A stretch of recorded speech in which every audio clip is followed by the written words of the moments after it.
Kembali bersama kami di Kompas Petang, Saudara. Menko Polhukam Mahfud MD menyebut adanya dugaan keterlibatan oknum aparat terkait penembakan pendeta Yeremia di Intan Jaya, Papua. Menko Polhukam membacakan hasil kerja tim gabungan pencari fakta penembakan di Papua. Meski demikian, hal ini masih harus ditindaklanjuti dengan proses hukum oleh Polri dari fakta-fakta yang telah dikumpulkan. Pendeta Yeremia Zambani menjadi korban penembakan pada 19 September 2020 lalu. Informasi dan fakta-fakta yang didapatkan tim di lapangan menunjukkan dugaan keterlibatan oknum aparat, meskipun ada juga kemungkinan dilakukan oleh pihak ketiga. Yang berikutnya, untuk selanjutnya, pemerintah akan menyelesaikan kasus ini sesuai dengan hukum yang berlaku, baik hukum pidana maupun hukum administrasi negara. Sejauh menyangkut tindak pidana yang berupa kekerasan dan atau pembunuhan, pemerintah meminta Polri dan Kejaksaan untuk menyelesaikannya sesuai dengan hukum yang berlaku tanpa pandang bulu. Dan untuk itu, pemerintah juga meminta Komisi Kepolisian Nasional atau Kompolnas untuk mengawal proses selanjutnya. Laporan dari TGPF ini bisa menjadi bahan dalam rangka bukan sebagai, dalam rangka pro justisia.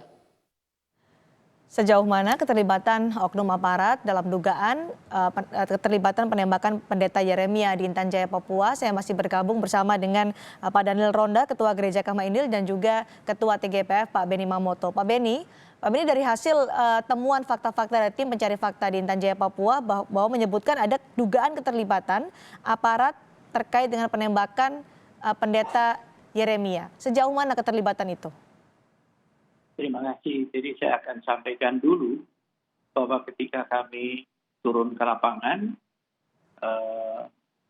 kami mendapat informasi dari pihak penyidik bahwa keluarga korban, istri korban, para saksi tidak mau tanda tangan. Termasuk ketika disodorkan berita acara penolakan tanda tangan, itu juga tidak mau tanda tangan. Lebih-lebih untuk izin otopsi. Nah, ketika kami turun, langkah yang kami lakukan adalah bagaimana membangun trust, bagaimana membangun komunikasi yang baik. Ini semua dilakukan dengan pendekatan kultural. Tim kami ada tokoh masyarakat Papua, ada tokoh agama. Beliau-beliaulah yang kemudian berkomunikasi untuk meyakinkan para saksi sehingga para saksi menjelaskan apa adanya. Baik, tapi kemudian ada dugaan keterlibatan aparat terkait dengan penembakan ini. Ini yang masyarakat ingin tahu sejauh apa sebenarnya keterlibatan itu, dugaan itu. Betul. Jadi dugaan itu kemudian muncul ketika kesaksian atau keterangan dari istri korban, kemudian dua wanita yang menolong korban, itu menjelaskan. Di mana dalam penjelasannya, almarhum sebelum meninggal bercerita tentang siapa yang melakukan itu. Inilah yang kemudian menjadi salah satu fakta yang kami temukan. Namun, fakta ini perlu ditindaklanjuti dengan proses penyelidikan dan penyidikan pro justisia untuk nanti penyidiklah yang menetapkan bahwa tersangkanya A. Itu harus didukung dengan dua alat bukti. Nah, ada satu proses yang tentunya sekarang sedang diusahakan untuk bisa secepatnya terlaksana adalah otopsi. Karena dengan otopsi kita akan tahu penyebab kematiannya itu karena apa? Karena tusukankah, karena tembasankah, karena lama tidak dilakukan pertolongan sehingga kehabisan darah, itu semua ahli yang akan menjelaskan. itu bisa diperoleh dari hasil otopsi. Oke. Nah, kemudian disampaikan oleh Pak Menko tentang kemungkinan lain. Betul, pihak ketiga. Pihak ketiga ini siapa Ya, sebenarnya, Pak Beni? ya, jadi perlu disampaikan bahwa sebagai tim pencari fakta ketika berangkat itu harus membuka semua kemungkinan. Oke. Siapa pelakunya, kelompoknya dari mana, motifnya apa. Kita tidak boleh menggunakan kacamata kuda, sudah langsung fokus ke satu pihak. Dari pengumpulan data informasi lapangan menyangkut kemungkinan, segala kemungkinan, sementara ini yang kami dapatkan adalah yang disampaikan oleh Bapak Menko. Baik. Adanya keterlibatan oknum. Baik, Pak Sekali Beni. lagi ini perlu diuji, perlu Betul. ditindaklanjuti dengan proses penyelidikan pro justisia. Betul. Pak Beni, dari hasil fakta-fakta yang dikumpul oleh TGPF kan disebutkan pada penembakan pertama yang menewaskan personel TNI menduga dilakukan oleh kelompok kriminal bersenjata, disebutkan dengan jelas dari hasil pencarian fakta oleh tim TGPF. Kemudian di penembakan kedua yang menewaskan atau pendeta Yeremia menjadi korban, kenapa diduga ada keterlibatan aparat dan keterlibatan pihak ketiga? Kenapa sampai disebut pihak ketiga? Sementara kalau KKB disebut KKB, dugaan aparat disebut dugaan aparat, tapi pihak ketiga ini sampai disebut pihak ketiga, tidak secara jelas apakah KKB atau pihak lain. Jadi sebenarnya dari mana pihak ketiga ini? Ya, perlu saya jelaskan bahwa penembakan terhadap aparat, terkasahlan dan sebagainya itu justru sudah diakui oleh pelakunya sendiri. Bahwa dia yang mengambil senjatanya dan sebagainya. Jadi terkonfirmasi oleh pihak yang melakukan. Tetapi sementara untuk yang kasus pendeta Yeremia, saksi mata peristiwa itu tidak ada.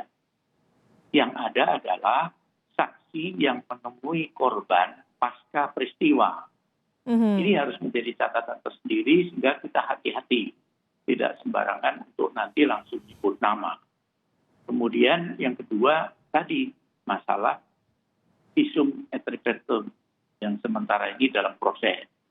Jadi yakinlah bahwa dengan temuan yang kami peroleh di lapangan ini, rekomendasi sudah kita buat, dan terakhir sebelum meninggalkan Intan Jaya, saya berkoordinasi dengan penyidik, Dirkrim Polda Papua untuk membicarakan tindak lanjut kasus ini. Nah itu tentunya kapasitas saya sebagai Komisioner Kompolnas.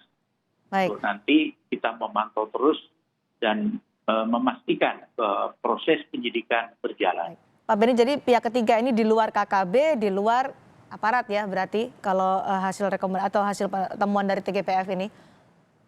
Ya, itu istilah yang disampaikan, tetapi pada intinya kita membuka ruang seluas-luasnya segala kemungkinan. Memang kami kalau turun ke lapangan harus berpikir seperti itu.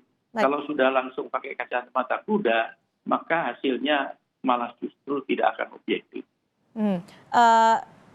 Terkait juga dengan dugaan keterlibatan aparat, apakah sudah dikonfirmasi dan meminta keterangan dari petinggi polisi dan TNI di Papua? Dalam konteks ini, kami menemui beberapa pihak, termasuk dari aparat TNI, karena tim kami juga di dalamnya ada Danpuspom TNI. Nah, masing-masing kita bagi tugas untuk pendalaman dan pengumpulan data ke instansi terkait. Jadi dari situ kita memperkaya hasil. Sebagai bahan informasi bahwa ada 42 narasumber yang kami lakukan wawancara, termasuk TNI, Polri, kemudian pemerintah daerah. Jadi mungkin tim kami ini paling lengkap narasumbernya. Karena tadi semua instansi dan saksi-saksi itu kita gali informasinya sehingga mengerucutlah pada beberapa hasil. Pak Daniel, karena Pak Beni tadi menyebutkan dalam penembakan pendeta Yeremia ada dugaan keterlibatan aparat, tapi juga ada dugaan keterlibatan pihak ketiga. Kalau dari Pak Daniel mendapat keterangan atau informasi dari umat seperti apa? Ya, tentunya istilah pihak ketiga itu juga itu kami di luar ranah kami sebagai gereja, Ya. itu kami serahkan kepada pihak yang berwenang. Tapi informasi Tetapi dari tentu saksi yang ada kami di bilang, lokasi penembakan seperti apa kepada gereja? seperti yang saya katakan tadi, kami pemimpin umat, kami yang orang yang melindungi mereka, tentu mendengar jeritan hati mereka, dan kami tetap berkesimpulan setelah semua fakta yang ada bahwa memang diduga oleh oknum aparat yang melakukan itu, termasuk kesaksian pendeta kami yang sebelum setelah ditemui oleh keluarga dan beberapa orang masih hidup waktu itu, seperti yang Pak Beni sudah katakan tadi. Jadi ini momen yang saya rasa cepat diselesaikan, jangan berlarut-larut nantinya. Itu permintaan kami dari gereja, dan kami pasti gereja adalah pendamai, gereja adalah orang yang siap. Saya meyakinkan semua kita bahwa umat kami, budaya di pegunungan, budaya umat kami di Pegunungan Tengah adalah orang yang sangat baik, damai. Jika mengakui kesalahan, pasti terjadi rekonsiliasi. Saya kembali ke Pak Beni. Pak Beni, tadi sebelum Pak Beni bergabung bersama kami, Pak Daniel menyatakan bahwa sering ada komplain dari umat gereja, kemudian juga warga di sana terhadap keberadaan aparat di sekitar lokasi hingga menimbulkan trauma bagi umat. Apakah ini juga diketahui oleh tim pencari fakta pada saat bertugas di Intan Jaya? Betul. Jadi memang kalau menurut pendapat kami, semua yang tugas di sana itu harus belajar tentang adat, istiadat, dan budaya lokal. Sehingga dalam berkomunikasi, dalam berinteraksi, itu nanti akan cepat beradaptasi. Ini penting, sebagai contoh pelajaran yang kami petik. Bagaimana kondisi saksi yang tadinya tidak mau tanda tangan, akhirnya setelah kita jelaskan dengan baik, kita berikan pengertian, akhirnya mau tanda tangan. Itu contoh yang konkretnya. Jadi pendekatan budaya menjadi penting, kemudian senyuman menjadi penting. Ini catatan.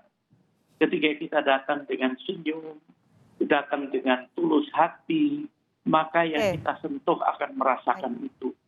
Baik, karena kan ini sampai menimbulkan trauma tadi disebut oleh Pak Daniel, bahkan ada permintaan kalau komando dari pusat sampailah sesuai dengan apa yang dikomandokan dari pusat hingga ke lapangan, jangan sampai menimbulkan ancaman atau ini bahasanya ancaman atau trauma, karena ada trauma dari masyarakat di sana terhadap keberadaan aparat di Intan Jaya di sekitar lokasi kejadian itu. Apakah yang kemudian ini menjadi evaluasi dari tim pencari fakta direkomendasikan kepada TNI?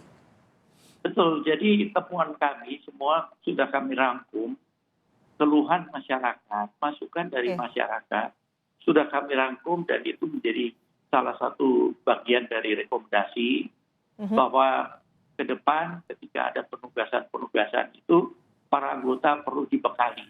Oke, tim pencari fakta apakah melihat ada yang salah dari bagaimana cara aparat TNI berkomunikasi dengan warga di sana selain soal adat, soal pemahaman budaya?